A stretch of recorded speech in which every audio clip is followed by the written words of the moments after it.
प्यारे विद्यार्थियों, पिछले व्याख्यान में हमने मराठा आंग्ल तृतीय युद्ध के बारे में चर्चा प्रारंभ की थी और मैंने बताया था कि इस व्याख्यान को हम एक सिटिंग में पूरा नहीं कर पाएंगे, तो हमने इसको अध्ययन की सुविधा की दृष्टि से जो तीसरा युद्ध है मराठा आंग्ल युद्ध, इसको 3 भागों में विभक्त किया है। तो पहला भाग इससे पहले व्याख्यान में हो चुका है, ये उस युद्ध का दूसरा भाग है। हमने लॉर्ड वेलेस्ली की साम्राज्यवादी नीति पिछले व्याख्यान में की थी और यह बताया था कि लॉर्ड वेलेस्ली को बोर्ड ऑफ डायरेक्टर्स ने वापस इंग्लैंड बुला लिया और 1805 में कॉर्नवालिस उसके स्थान पर भारत भेजा गया। कॉर्नवालिस ने देखा भारत आने पर कि मराठा युद्धों के फलस्वरूप भारत में अव्यवस्था और अराजकता व्याप्त हो गई है। होलकर के साथ युद्ध चल रहा था। सिंधिया होलकर के साथ संधि करने का प्रयास कर रहा था और ईस्ट इंडिया कंपनी का खजाना खाली हो चुका था। ये सब बातें बोर्ड ऑफ डायरेक्टर्स के संज्ञान में भी थी, तो बोर्ड ऑफ डायरेक्टर्स ने उसे अहस्तक्षेप की नीति पर आचरण का आदेश दिया। इससे पूर्व जो गवर्नर जनरल वेलेस्ली था वो साम्राज्यवादी नीति पे चल रहा था और अब हस्तक्षेप की नीति पर चलने का आदेश इसको दिया गया है। और उसने कॉर्नवालिस ने इस नीति पर चलने का कार्य किया और लेकिन वो यहाँ ज़्यादा दिन अपनी योजनाओं को जब क्रियान्वित कर ही रहा था, तो इसी बीच 5 अक्टूबर 1805 को गाजीपुर में उसका देहांत हो गया और उसके देहांत होने के पश्चात जॉर्ज बार्लो को उसका उत्तराधिकारी बनाकर भेजा गया। वह एक साधारण योग्यता का व्यक्ति था, विवेकशील और प्रशासनिक अनुभव अवश्य था, परंतु राजनीति में वह संकीर्ण था। उसकी भी तटस्थता व हस्तक्षेप की नीति में आस्था थी, अतः वह भी कॉर्नवालिस के निर्दिष्ट मार्ग पर चलकर मराठों से संधि करने के लिए तैयार हो गया। सबसे पहले सिंधिया से संधि की बात करते हैं, जो नवंबर 1805 में जॉर्ज बार्लो ने की। सिंधिया जो कि असंतुष्ट था, उसको संधि के द्वारा संधि की जो धाराएं हैं ग्वालियर व गोहद सिंधिया को लौटा दिए गए। दूसरा, चंबल नदी को कंपनी ईस्ट इंडिया कंपनी व सिंधिया के राज्यों के बीच की सीमा मान ली गई। तीसरा, राजपूताना जो राजपूत स्टेट्स थी के राज्यों को कंपनी द्वारा प्रदत्त संरक्षण वापस ले लिया गया। उसका यह कार्य न्याय संगत नहीं था, क्योंकि जयपुर, जोधपुर, मेवाड़ ने जब कंपनी को ज़रूरत थी तो उसकी सहायता की थी, लेकिन जॉर्ज बार्लो ने क्या किया है कि अब इन राजपूत स्टेट्स को अपना संरक्षण जो दे रखा था वो वापस ले लिया है। चौथी धारा, सिंधिया को 4 लाख रुपया पेंशन के रूप में देना स्वीकार किया। इस प्रकार यह संधि की।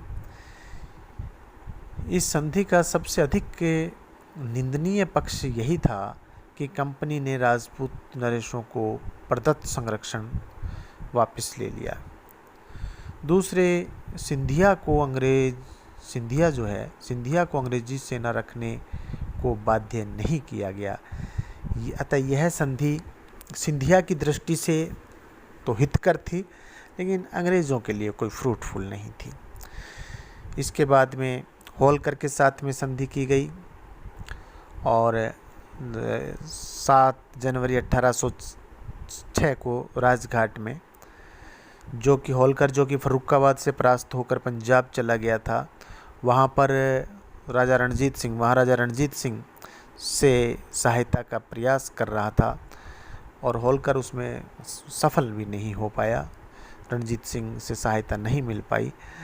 और जॉर्ज बार्लो चाहता तो होलकर की इस दयनीय स्थिति का लाभ उठा सकता था, लेकिन उसने होलकर के साथ में 7 जनवरी 1806 को राजपुर घाट की संधि कर ली। संधि की पहली धारा, होलकर ने चंबल नदी के उत्तर के प्रदेशों से अपना अधिकार हटा दिया। दूसरा, उसने पूना व बुंदेलखंड पर से भी अपना दावा समाप्त कर दिया।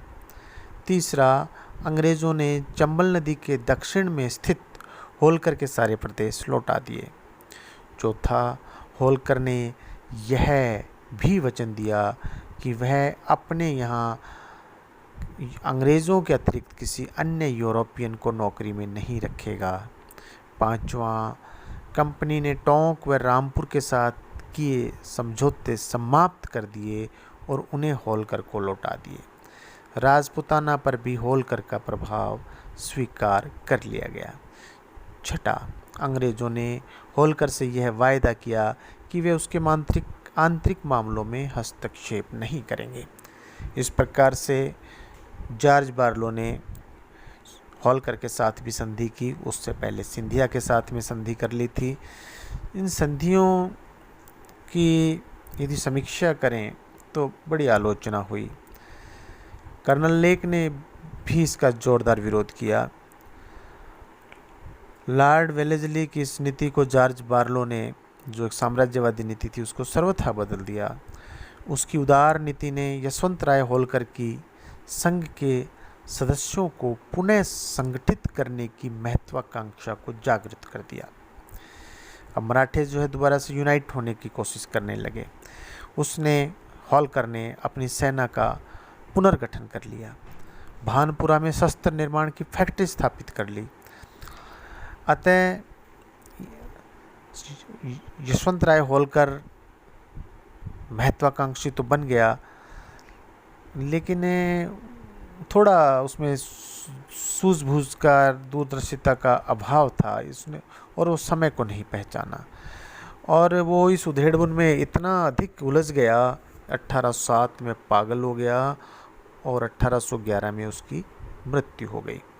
उसके पश्चात उसकी पत्नी तुलसीबाई ने अपने 4 वर्षीय पुत्र मल्हार राव होलकर के नाम पर सत्ता अवश्य संभाली, लेकिन वह मराठों में एकता व वीरता की भावना उत्पन्न नहीं कर सकी और मराठे आपस में संघर्ष करते रहे, मराठे आपस में लड़ते रहे।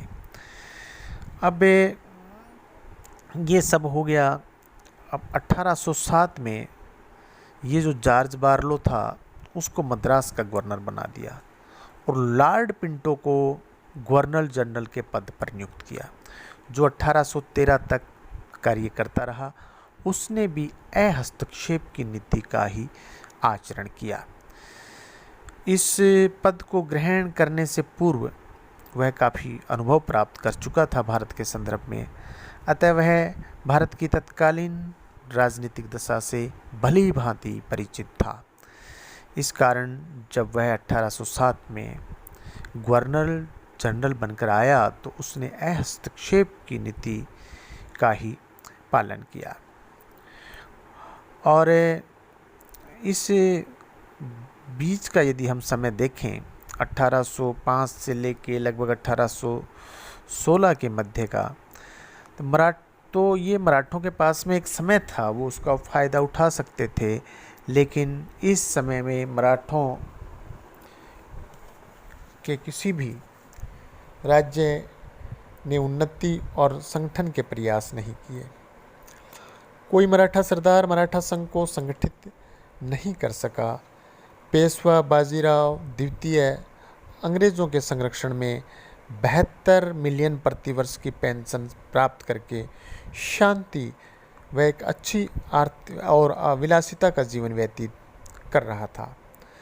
वार्षिक आय में से काफ़ी उसको बचत होती थी, इसलिए उसकी आर्थिक स्थिति अच्छी हो गई थी और वह अपने आप को कंपनी का कृतज्ञ समझता था।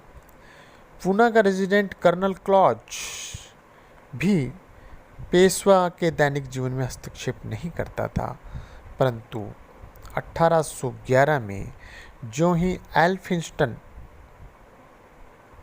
पूना का रेजिडेंट बनकर आया, पेशवा के सुखमय जीवन का अंत हो गया। उसने पेशवा की जागीर संबंधी कई मामले उसकी इच्छा के विरुद्ध कर दिए। इस कारण बाजीराव द्वितीय कंपनी से नाराज हो गया और इधर पेशवा के जो संबंध हैं बड़ौदा के गायकवाड़ से भी खराब हो गए, जो कि अंग्रेजों का मित्र था। गायकवाड़ का प्रतिनिधि गंगाधर शास्त्री पेशवा से कुछ स्पष्टीकरण करने के लिए पूना आया, तो पेशवा ने 20 जुलाई 1815 को उसको मरवा दिया। इससे वातावरण और कटु हो गया। कंपनी की इच्छा के विरुद्ध शास्त्री का वध करने वाले त्रिम्बक, वध करने वाले व्यक्ति का नाम है त्रिम्बक, को कंपनी ने सितंबर 1815 में बंदी बना लिया। इसको पेशवा ने अपना अपमान समझा और युद्ध की तैयारी प्रारंभ कर दी। लॉर्ड हेस्टिंग्स ने पेशवा को स्पष्ट कह दिया कि तुम्हारे पुराने अधिकार समाप्त हो गए हैं, अन्य मराठा राज्यों पर तुम्हारा कोई अधिकार नहीं है। इस पर पेशवा ने अपने मंत्री बालोजी कुंजार, मंत्री का नाम है बालोजी कुंजार, को अन्य मराठा सरदारों के पास अंग्रेज़ों के विरुद्ध सहायता देने के लिए अनुरोध के लिए भेजा। बालोजी कुंजार की सलाह से दूत गए, दूसरे मराठा सरदारों के पास में दूत गए। इस प्रकार के वातावरण में लॉर्ड हेस्टिंग्स ने 1813 में भारत के गवर्नर जनरल का पद संभाला और वह भी वेलेस्ली की भांति पक्का साम्राज्यवादी था। वेलेस्ली जिस प्रकार से साम्राज्य का विस्तार करना चाहता था, लॉर्ड हेस्टिंग्स भी करना चाहता था। भारत की तत्कालीन दयनीय राजनीतिक अवस्था में भी उसे साम्राज्यवादी नीति को अपनाने का, इस नीति पर आगे बढ़ने का उसको मौका मिला और उसने इस अवसर को उपयुक्त समझा और इस प्रकार से मराठों के साथ में अंग्रेज़ों का संघर्ष पुनः प्रारंभ हो गया। ये यदि अपन इसकी संघर्ष की बात करें कि इस संघर्ष के कारण क्या थे। अब जो तीसरा संघर्ष का मतलब है तीसरा युद्ध जो अब बिल्कुल आमने सामने अब आ गए हैं मराठा और अंग्रेज इतने सालों की शांति के बाद में। तो पहला कारण था लॉर्ड हेस्टिंग्स का साम्राज्यवादी होना, ठीक है। इसी प्रकार से वेलेस्ली भी साम्राज्यवादी था, यह भी है। दूसरा कारण है पेशवा द्वारा मराठा संघ का अध्यक्ष बनने का प्रयास करना। पेशवा अब अपने मंत्री जो कि विवेकी है बालोजी कुंजार, उसकी सलाह पर मराठा संघ बनाना चाह रहा है और उसका हालांकि गायकवाड़ से सीमा संबंधी विवाद हो गया, जो गायकवाड़ जो कि अंग्रेज़ों का व्यक्ति है। तो एल्फिंस्टन ने पेशवा का विरोधी रुख देखकर 13 जुलाई 1817 को पेशवा से नई संधि करने को कहा। उसके प्रतिरोध में पेशवा ने 5 नवंबर 1817 को रेजिडेंट पर आक्रमण कर दिया। इस खबर को सुनते ही गवर्नर जनरल ने कहा, अपनी सुरक्षा की दृष्टि से पेशवा को पंगु बनाना आवश्यक है। तो ये पेशवा बाजीराव जो द्वितीय था, उसके कार्य भी तृतीय मराठा आंग्ल युद्ध के लिए उत्तरदायी रहे। तीसरा जो कारण रहा दोनों शक्तियों के बीच में युद्ध होने का, कि जो मराठा सरदारों का पूर्व की संधियों से असंतुष्ट होना। 1805 तक भोंसले, सिंधिया, होलकर से जो संधियां की गई थी और उनके प्रदेश कंपनी के प्रभुत्व में आ गए थे, वे उसको अपनी प्रतिष्ठा के प्रतिकूल समझते थे। इस कारण उनकी यह तीव्र इच्छा थी कि इन संधियों की बंदिश से शीघ्र मुक्त हुआ जाए। एक बार फिर वे ब्रिटिश प्रभाव से मुक्त होकर स्वतंत्र शासकों की भांति शासन चलाना चाहते थे। चौथा कारण रेजिडेंट्स का बढ़ता हुआ प्रभाव। रेजिडेंट जो कि अंग्रेज प्रतिनिधि थे, मराठा राज्यों में संधियों के अंतर्गत अंग्रेज रेजिडेंट नियुक्त कर दिए थे। अब वे रेजिडेंट प्रभुता के नशे में अपने प्रभाव के राज्यों में दिन प्रतिदिन हस्तक्षेप करते जा रहे थे और उनके तमाम कार्यों में हस्तक्षेप करने लगे। उनके इस प्रकार के हस्तक्षेप से पेशवा, भोंसले, सिंधिया, होलकर ये सब परेशान हो गए। एल्फिंस्टन ने, जो कि पूना में रेजिडेंट था, एल्फिंस्टन ने तो पूना आते ही पेशवा के विलासी जीवन पर कड़ा नियंत्रण लगा दिया था। तो ये जो रेजिडेंट्स का प्रभाव था, ये भी तृतीय युद्ध का कारण था। कंपनी द्वारा सैनिक शक्ति बढ़ाना ये अगला कारण है। वेलेस्ली की भांति लॉर्ड हेस्टिंग्स ने भी मराठा शक्ति के दमन के विरुद्ध अपनी एक संकल्प ले लिया और उसने मराठा युद्धों से जो शक्ति क्षीण हो गई थी कंपनी की, उसको पुनः प्रबल बनाना प्रारंभ कर दिया। कंपनी की बढ़ती सैन्य शक्ति से मराठा सरदार घबरा गए और वे भी युद्ध की तैयारी करने लगे। छठा कारण है पिंडारियों को मराठों का सहयोग। पिंडारी एक मार्शल कौम थी। जब लॉर्ड हेस्टिंग्स भारत आया, उस समय दक्षिण भारत में पिंडारियों का आतंक छाया हुआ था। 1812 में उन्होंने बुंदेलखंड को लूट लिया था। 1815 में उन्होंने हैदराबाद पर भी धावा बोल दिया था और हैदराबाद कंपनी के संरक्षण में पहले ही आ चुका था। तो लॉर्ड हेस्टिंग्स को यह शंका हो गई कि पिंडारियों को मराठों का संरक्षण प्राप्त है, अतः वह पिंडारियों के भय को सदा के लिए समाप्त करना चाहता